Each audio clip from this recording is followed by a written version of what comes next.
Assalamualaikum warahmatullahi wabarakatuh. Selamat datang untuk mahasiswa semester 7 di kelas virtual mata kuliah Knowledge Management. Bertemu lagi dengan saya Agustina Merdeka Raya. Pada semester ini saya dipercayai untuk mengampu mata kuliah Knowledge Management ini. Mungkin dari mahasiswa-mahasiswi semua masih bertanya-tanya apa itu Knowledge Management. Sebelum kita masuk apa itu knowledge management, kita akan membahas knowledge itu sendiri. Apa sih knowledge itu dan bagaimana bisa terbentuknya knowledge? Sebelum menjadi knowledge, kita kenal yang namanya data. Apa itu data? Mungkin mahasiswa semua sebelumnya sudah sering ya mendengar istilah data. Data itu adalah bilangan terkait dengan angka-angka atau atribut-atribut yang bersifat kuantitas yang berasal dari hasil observasi eksperimen atau kalkulasi. Contohnya itu ada umur, kemudian ada kode mata kuliah, nilai, nama, dan jumlah pasien. Kemudian ada yang namanya informasi. Informasi merupakan kumpulan yang diproses yang terkait dengan penjelasan, interpretasi, dan berhubungan dengan materi lainnya mengenai objek, peristiwa-peristiwa atau objek tertentu. Contoh dari informasi itu adalah penjualan, dari bidang penjualan misalnya ya. Bagi manajer restoran, angka yang menunjukkan penjualan harian burger, Thai tea, dan produk lain adalah informasi. Kemudian manajer menggunakan informasi tersebut untuk membuat keputusan terkait dengan pembelian bahan baku untuk di hari selanjutnya. Kemudian untuk menentukan harga. Di bidang pendidikan, contoh dari informasi itu adalah rata-rata IPK lulusan tahun 2020. Kemudian jadwal kuliah semester gasal. Jadi informasi itu didapatkan dari adanya data. Untuk di bidang pendidikan misalnya, tadi data nilai. Nilai yang kita dapatkan tiap mata kuliah itu dihitung rata-ratanya, kemudian keluarlah hasil yang namanya IPK. Nilai dari setiap mata kuliah itu disebut data, kemudian rata-rata IPK itu adalah informasi, kan? Datanya diolah, kemudian setelah data diolah itu jadilah informasi. Kemudian yang setelah dari data, kemudian terbentuklah yang namanya informasi. Informasi diolah, maka barulah menjadi knowledge. Knowledge yaitu merupakan kebiasaan, kemudian keahlian, keterampilan, dan pemahaman atau pengertian yang diperoleh dari pengalaman, latihan, atau melalui proses belajar. Jadi setelah informasi didapatkan, kemudian diolah ya, informasi itu diolah dan menjadi sebuah keahlian, keterampilan, maka itulah yang dinamakan knowledge. Kemudian data jika diinterpretasikan oleh seorang manusia, jadilah informasi. Seperti yang dikatakan tadi, data nilai tiap mata kuliah diakumulasikan diolah oleh seseorang, maka jadilah informasi. Informasinya dalam bentuk nilai akhir atau nilai semester seperti IPK ya. Kemudian informasi tersebut jika digunakan oleh manusia, maka barulah jadi yang namanya knowledge. Knowledge memiliki dua jenis. Yang pertama ada tacit knowledge atau pengetahuan implisit, dan yang kedua itu ada yang namanya explicit knowledge. Tacit knowledge yaitu merupakan pengetahuan yang dimiliki seseorang yang sangat sulit untuk diformulasikan, sangat sulit dikomunikasikan atau dibagi dengan orang lain. Biasanya tacit knowledge ini bersifat subjektif dan masih dapat dikategorikan sebagai intuisi atau dugaan seseorang. Kemudian tacit knowledge itu memiliki dua dimensi, ada dimensi teknis dan dimensi kognitif. Kemudian ada explicit knowledge. Explicit knowledge itu dapat diekspresikan dalam bentuk kata-kata. Jadi explicit knowledge ini kebalikan dari tacit. Kalau tacit itu sulit untuk dibagikan, sulit untuk dikomunikasikan, sedangkan explicit ini sudah dalam bentuk kata-kata dan mudah dikomunikasikan, dapat dijumlah serta dapat dibagi dalam bentuk kata. Formula ilmu, spesifikasi produk, kemudian manual-manual dan prinsip-prinsip universal. Contoh dari masing-masing jenis knowledge ini. Tacit knowledge itu contohnya kita ingin belajar memasak dari seorang chef. Kita melihat secara langsung chef itu memasak, dari menyiapkan bumbunya, kemudian memasaknya. Kita hanya mendengar dia ya. Jadi kalau ditanya berapa garamnya, dia akan bilang kira-kira aja gitu. Itu namanya tacit knowledge. Jadi chef itu punya ilmu, tapi masih di dalam kepalanya. Dia tidak bisa membagi berapa takaran garamnya. Kemudian kalau explicit knowledge itu kita belajar memasak melalui buku resep. Nah, di situ kan kalau di buku resep kita biasanya sudah ada yang namanya garam 1 sendok makan, gula setengah sendok makan, seperti itu. Jadi kalau tacit knowledge itu belum bisa dikomunikasikan, kemudian tacit knowledge tersebut apabila sudah diformulasikan, sudah dibukukan seperti itu, yaitu namanya explicit knowledge. Jadi tacit knowledge itu masih dalam kepala seseorang yang sulit dikomunikasikan, sedangkan eksplisit itu sudah ada dalam bentuk bukunya, seperti itu, formula ilmu pengetahuan. Seperti itu ya. Kemudian berikut ini adalah perbandingan tabel tacit knowledge dan explicit knowledge. Di sini dapat dikategorikan dari karakteristik tacit knowledge itu, dia sifatnya personal ya. Kemudian bergantung konteks. Kalau eksplisit itu dapat dikodifikasi dan dijelaskan. Kemudian dari formalisasinya, tacit knowledge itu sulit untuk diformulasikan, direkam, disandi, atau diartikulasikan. Kemudian kalau eksplisit itu dapat dikodifikasi dan diteruskan dalam bahasa yang formal dan sistematis. Kemudian ada proses pengembangannya. Untuk tacit itu masih melalui trial and error dan dalam praktek. Jadi kayak tadi, kita udah belajar dari chefnya langsung, secara langsung melihat dia memasak, tapi pada saat kita mengimplementasinya, itu masih ada trial and error ya, masih coba-coba garamnya keasinan, kemanisan, seperti itu.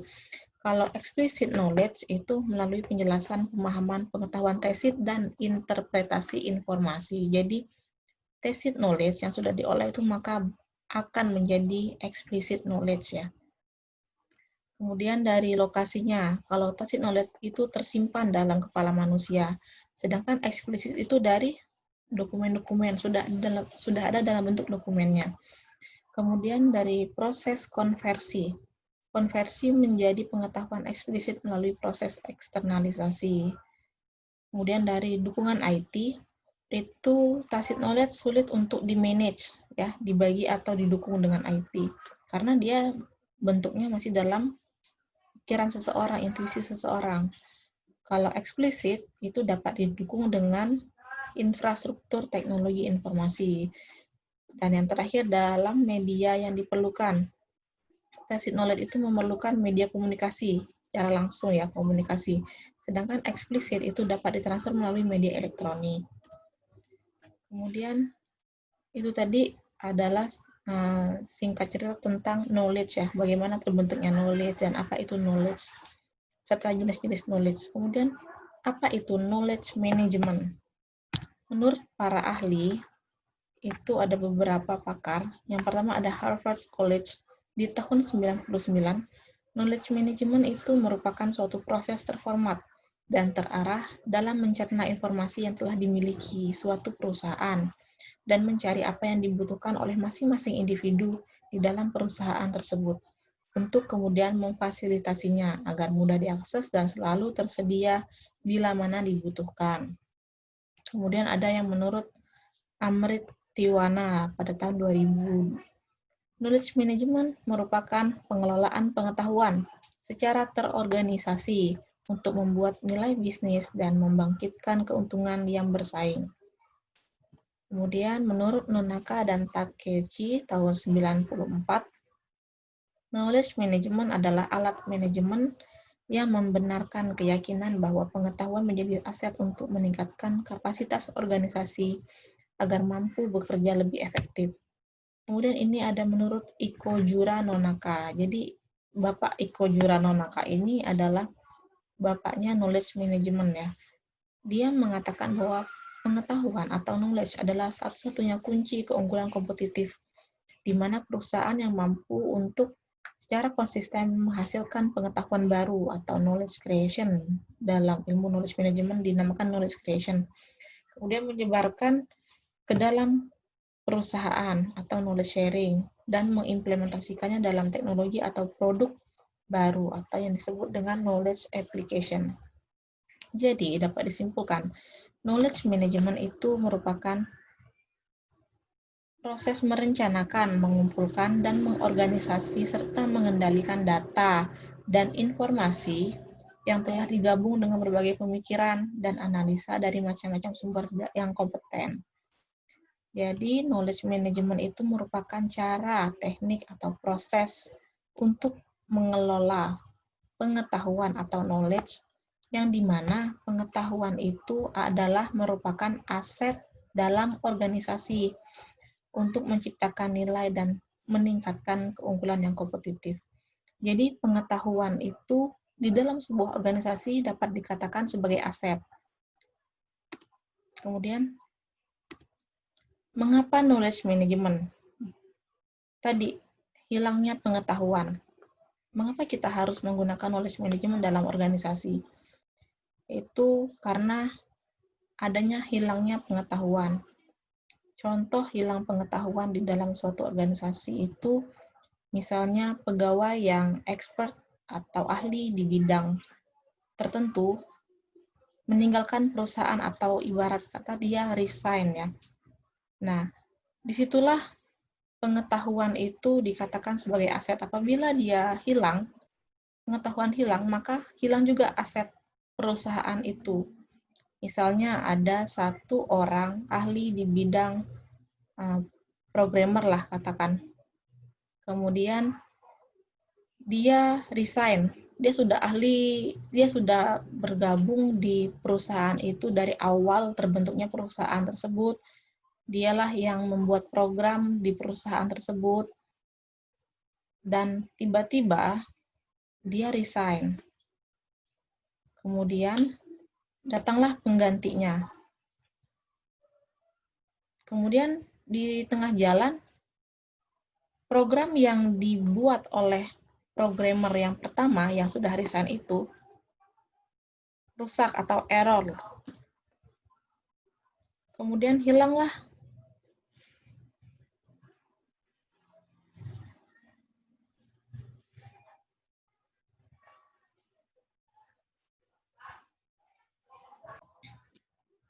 mengapa KM atau mengapa kita harus menggunakan knowledge management? Yaitu karena ada sering terjadinya hilangnya pengetahuan. Misalnya seorang pegawai yang ahli di bidang programmer meninggalkan perusahaan. Perusahaan sudah berdiri selama 10 tahun. Kemudian programmer yang dari awal di perusahaan tersebut resign atau berhenti dari perusahaan tersebut. Digantilah dengan programmer yang baru. Di tengah jalan, ada sebuah sistem yang rusak atau error ya. Nah, ternyata selama 10 tahun perusahaan tersebut berdiri, si programmer yang sudah resign ini tidak pernah membuat laporan atau dokumen-dokumen tentang kerusakan di program yang ada pada perusahaan tersebut. Apabila pusing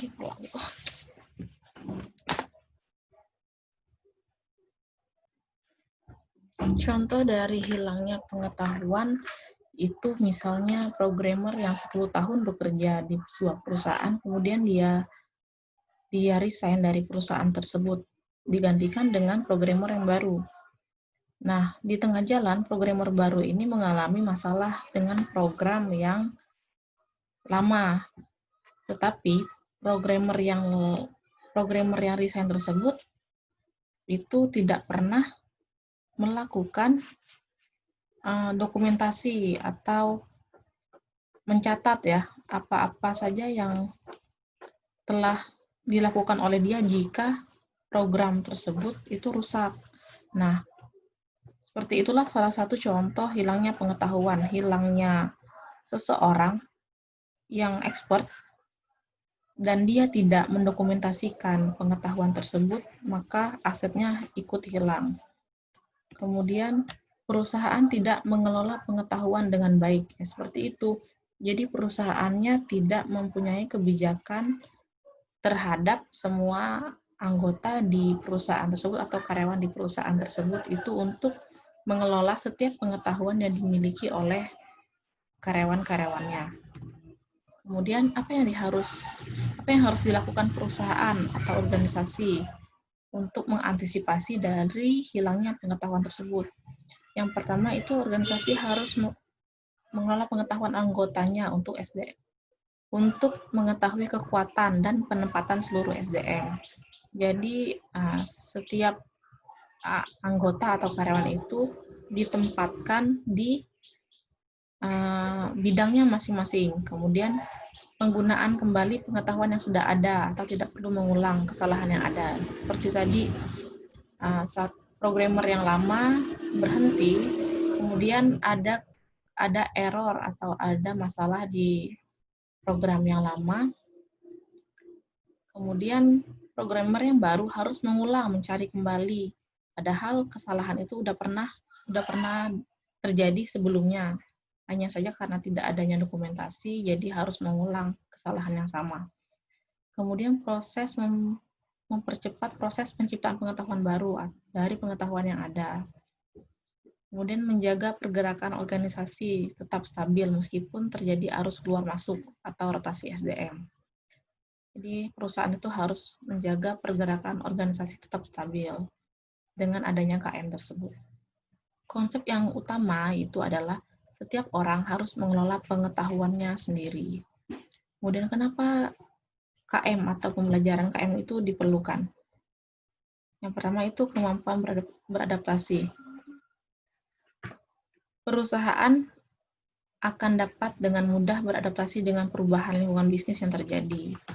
Itulah manfaat apabila KM itu dilakukan di sebuah organisasi. Kemudian peningkatan produktivitas. Pengetahuan yang sudah ada dapat digunakan ulang untuk proses pengetahuan produk yang akan dikembangkan sehingga produktivitas dari perusahaan akan meningkat. Berikut ini yaitu manfaat KM untuk individu. Yang pertama ada membantu individu dalam bekerja atau dalam pekerjaannya. Contohnya apabila sudah melakukan knowledge management, jadi setiap individu yang baru di sebuah perusahaan itu dapat melihatnya, dapat mengaksesnya dengan mudah karena sudah didokumentasikan oleh orang-orang sebelum dia. Kemudian dapat menghemat waktu untuk pembuatan keputusan yang lebih baik dalam penyelesaian masalah. Yang ketiga ada membangun ikatan komunikasi dalam organisasi dengan adanya KM tersebut. Kemudian dapat membantu agar individu tetap up to date. Dan yang terakhir itu menyediakan tantangan dan kesempatan untuk berkontribusi di organisasi. Jadi apabila seseorang itu mempunyai skill, mereka dapat berkontribusi untuk meningkatkan kualitas dari organisasi. Kemudian ada manfaat knowledge management untuk komunitas. Yang pertama itu untuk mengembangkan kemampuan profesional. Ya, kemudian menyediakan proses belajar mengajar, memfasilitasi networking dan kolaborasi yang efektif. Kemudian ada mengembangkan kode etik profesional dan mengembangkan bahasa yang sama. Bahasa di sini maksudnya pekerjaan ya, jadi bersinergi seperti itu. Kemudian manfaat KM untuk organisasi, yang pasti untuk dapat membantu menjalankan strategi. Kemudian menyelesaikan masalah dengan cepat, kemudian menjalankan praktek terbaik, kemudian meningkatkan pengetahuan dalam produk dan pelayanan, kemudian mengumpulkan ide, meningkatkan kesempatan dalam inovasi, dan memungkinkan organisasi untuk lebih maju dalam persaingan. Dan yang terakhir itu membangun ingatan organisasi. Itulah penjelasan singkat dari saya di pertemuan pertama ini mengenai knowledge management. Apabila ada pertanyaan, silakan tanya melalui Google Classroom atau boleh komen di kolom komentar di bawah. Terima kasih semuanya. Assalamualaikum warahmatullahi wabarakatuh.